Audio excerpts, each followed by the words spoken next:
you won't surrender, which means, surrender means only accept this moment as it is.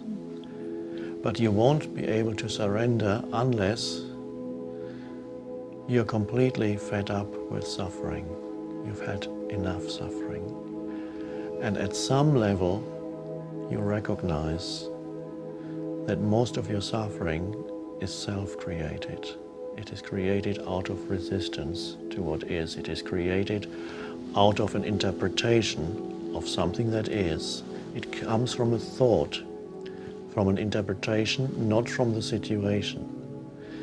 So you realize really that I've had enough suffering, and only when you've truly had enough suffering in your life are you able to say, I don't need it anymore. Suffering is a wonderful teacher. Suffering is most people's only spiritual teacher. And suffering deepens you. It gradually erodes the mind-made sense of self, the ego. And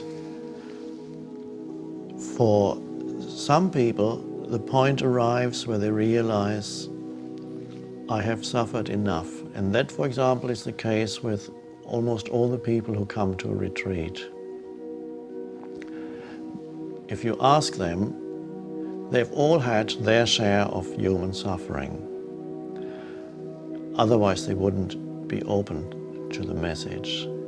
They've had their share of human suffering, and they have reached a point where they are ready to listen to the message that says there is another way to live. There is another way in which you can live that does not create further suffering for yourself.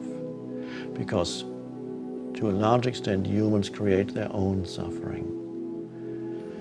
And so, when you are ready to hear that message, and that's really the message that is in every religion, that's the message, the central message of Buddhism is the end of suffering.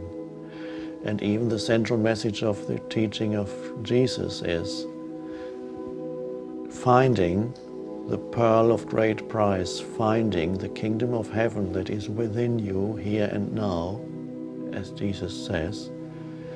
And that, of course, is the end of living in a state of suffering. So, one could say that you need suffering for you to realize, for you to come to a point of realization that you do not need to suffer anymore. There's a paradox here. If I had not suffered, this teaching would not exist. So you could say it has come partly as a result of intense suffering.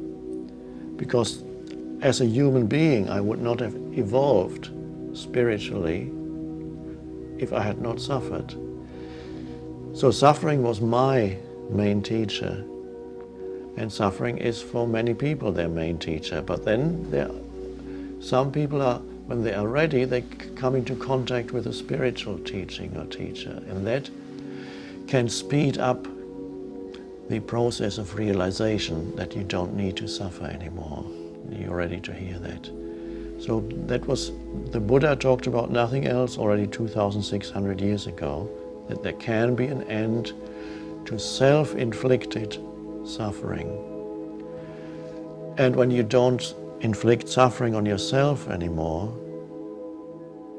and remember, it's the thoughts, your thoughts make you suffer more than anything else. It's not usually the situation, it's your interpretation of the situation, of how dreadful it all is. And so when you see that, then you see there is another way to live in which I no longer mentally argue with what is.